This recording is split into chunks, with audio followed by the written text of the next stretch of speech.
Hello, scholars. Welcome back to another day of reading distance learning style with me, Miss Crawford.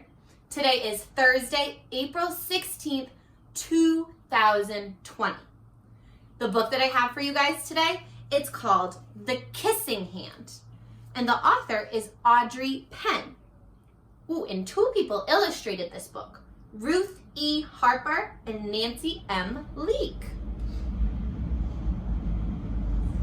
Now, before we jump into this book, I'm going to tell you a little reason why I chose this book to read today. I chose this book to read today because, honestly, guys, I'm feeling a little sad. I miss you guys a lot. I miss school a lot. I miss teaching, and I miss all of my friends, all of my teacher friends at school. And this book really does a great job at making my heart feel a little bit better. I'm not going to tell you what it's about just yet. It's your job to figure that out, right? You're going to figure that out because good readers do what? They think about what they're reading. Let me hear you say that. Good readers. Nice job. So while you're thinking about it, you pick out that problem and you think about whether or not this book makes you feel good too. All right, my friends, let's get right on into it. I'm all cozied up because I want to feel happy, and one of my favorite things to do is curl up and read a cozy book. So I'm in here in my spare room with my blankets and my pillows, just like we like to get cozy in Holy Cross while we're reading.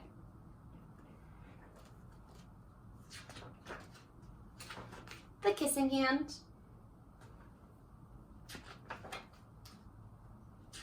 Ooh. I don't know if you guys usually look at the dedication pages, but check this one out. The dedication page is who the author and the illustrators intended to make this book for. And it says, to Stephanie and Rebecca Corin, and children everywhere who love to be loved. Do you love to be loved? That's what I thought. So this book was written for you too. Chester Raccoon stood at the edge of the forest and cried. I don't want to go to school, he told his mother. I want to stay home with you. I want to play with my friends and play with my toys and read my books and swing on my swing. Please, may I stay home with you?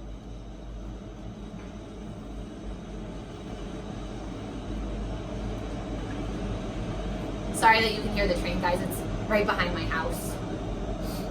Mrs. Raccoon took Chester by the hand and nuzzled him on the ear. Sometimes we have to do things we don't want to do, she told him gently. Even if they seem strange and scary at first, but you will love school once you start. That's the part that really got to me when Mrs. Raccoon, the mom raccoon, when she says sometimes we all have to do things we don't want to do. It's kind of like school from home, right? We don't really want to learn from home, but we gotta. And you guys are doing a really awesome job of that. You'll make new friends and play with toys. Read new books and swing on new swings. Besides, she added, I know a wonderful secret that will make your nights at school seem as warm and cozy as your days at home. I wonder what the secret is going to be. What do you think Mama Raccoon's secret is? Or I'm sorry, Mrs. Raccoon. Make a prediction. What do you think will happen? Lock that prediction in your brain. Okay. Now let's see if you are right. Chester wiped away his tears and looked interested. A secret? What kind of secret? A very old secret, said Mrs. Raccoon. I learned it from my mother, and she learned it from hers. It's called The Kissing Hand. The Kissing Hand? asked Chester. What's that? Oh man, it sounds like Mrs. Raccoon is trying to come up with a solution for Chester's problem. Now, we found out Chester's problem right in the beginning of the story. What was Chester's problem? That's right. And Mrs. Raccoon says the kissing hand is the secret to making him feel better about that. I'll show you. Mrs. Raccoon took Chester's left hand, spread open his tiny fingers into a fan. Leaning forward, she kissed Chester right in the middle of his palm. Palm. What part of your hand is the palm? Ooh, let's take a look at the picture. I think the picture will help. Point to the palm of your hand. Nice job. Right here, right where that heart is. Did you see it? Chester felt his mother's kiss rush from his hand, up his arm, and in to his heart. Even his silky black mask tingled with a special warmth. Aww. Mrs. Raccoon smiled. Now, she told Chester, whenever you feel lonely and need a little lovin' from home, just press your hand to your cheek and think, Mommy loves you. Mommy loves you. And that very kiss will jump to your face and fill you with toasty, warm thoughts. Oh, here's the picture. She took Chester's hand and carefully wrapped his fingers around the kiss, like this. So it's in his hand. So she folded up his hand like this so he can hold on to it tight. Now, do be careful not to lose it, she teased him. But don't worry. When you open your hand and wash your food, I promise the kiss will stick.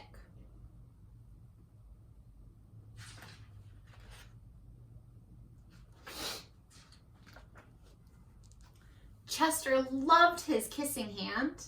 Now he knew his mother's love would go with him wherever he went, even to school. Do you see that? Even though he's changing where he is, do you see the hearts? Because the love is following him.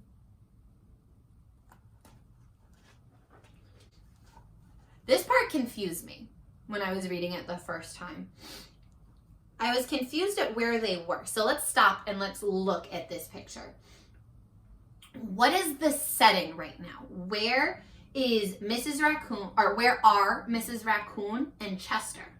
Take a look. I see a tree.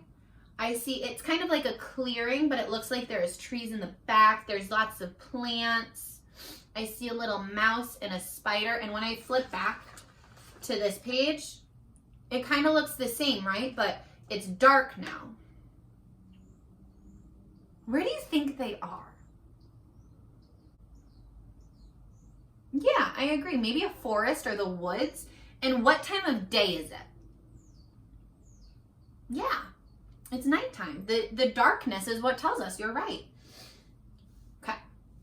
That night, Chester stood in front of his school and looked thoughtful. Now that's what confused me. I was like, school? What school? I don't see a school here. This doesn't look like Brook Roslindale at all. You know, not every school looks the same, but this doesn't look like a building, right? What do you think his school is? Where do you think school is? Yeah, maybe in that tree right there. I see the light too. And it looks like the owl is flying there. And it kind of looks like they're staring right in front of them, which is where the tree is. Okay. That night, Chester stood in front of his school, which is the tree, and looked thoughtful.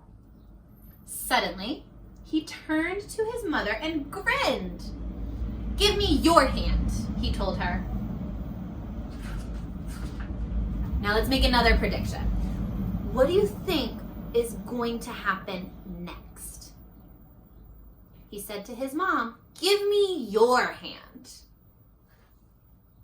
I think so too.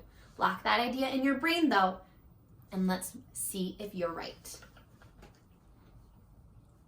Chester took his mother's hand in his own and unfolded her large, familiar fingers into a fan, like this.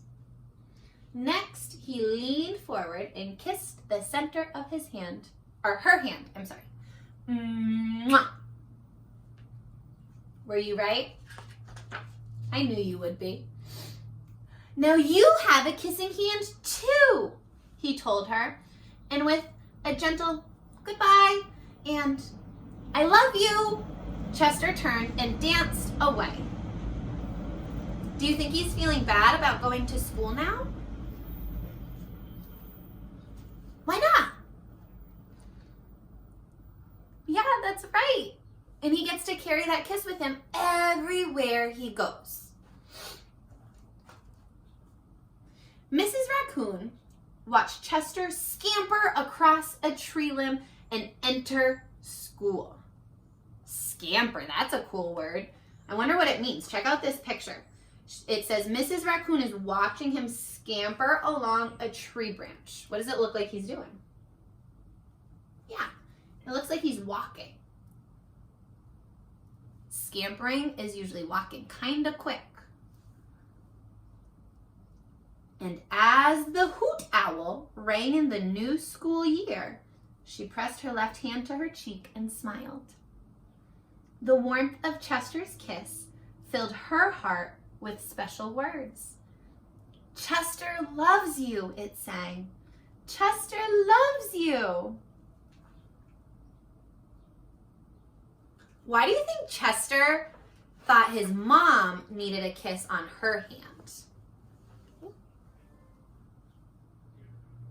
Yeah, she's probably gonna miss him since he's going to school for the first time.